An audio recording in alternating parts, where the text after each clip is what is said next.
Let us begin. The Little Match Girl. Most terribly cold it was.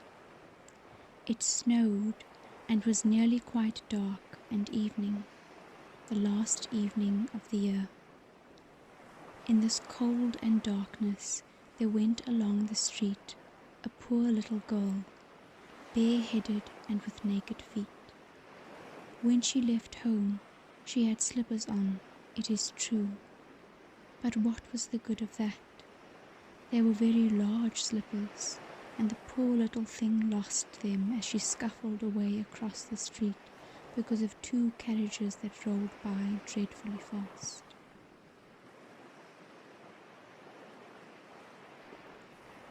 So the little maiden walked on with her tiny naked feet that were quite red and blue from cold. She carried a quantity of matches in an old apron, and she held a bundle of them in her hand. Nobody had bought anything of her the whole day. No one had given her a single farthing. She crept along, trembling with cold and hunger. A very picture of sorrow, the poor little thing. The flakes of snow covered her long fair hair, which fell in beautiful curls around her neck. But of that, of course, she never once now thought.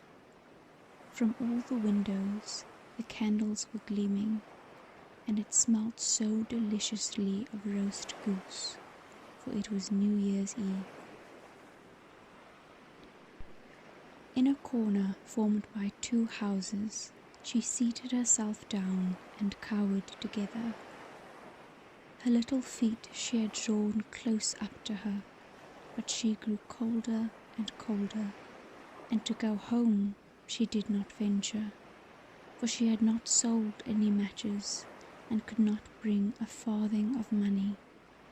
From her father she would certainly get blows, and at home it was cold too, for above her she had only the roof through which the wind whistled, even though the largest cracks were stopped up with straw and rags.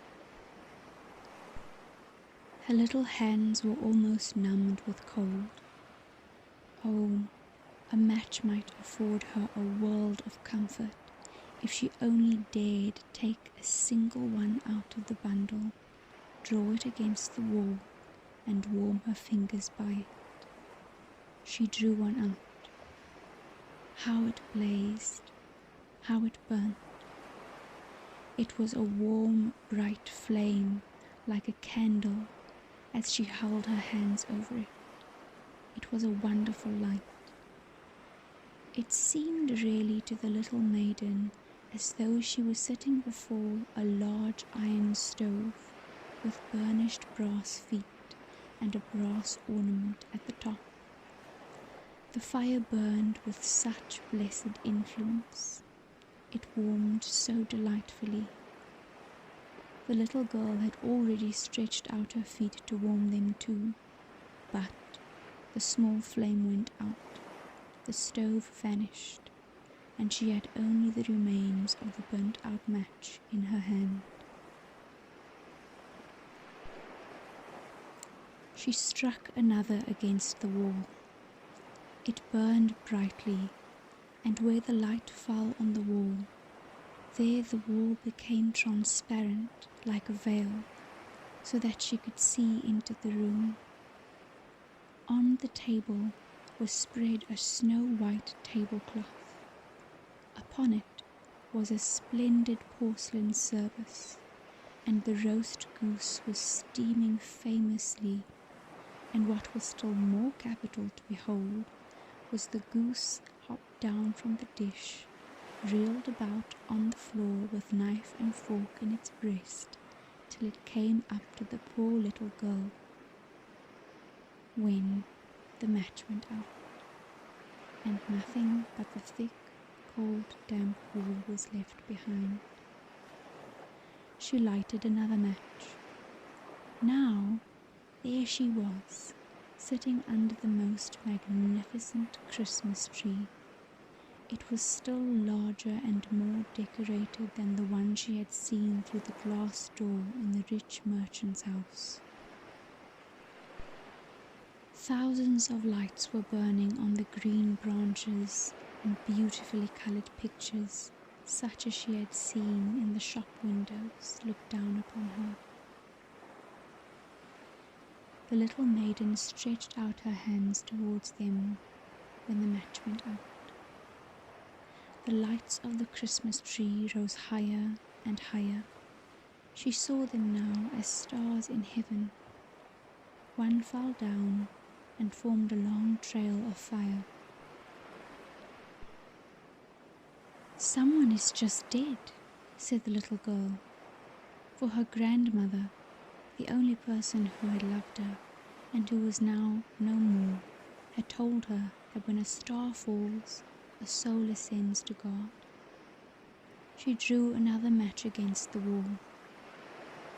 It was again light, and in the lustre there stood the old grandmother, so bright and radiant, so mild, and with such an expression of love.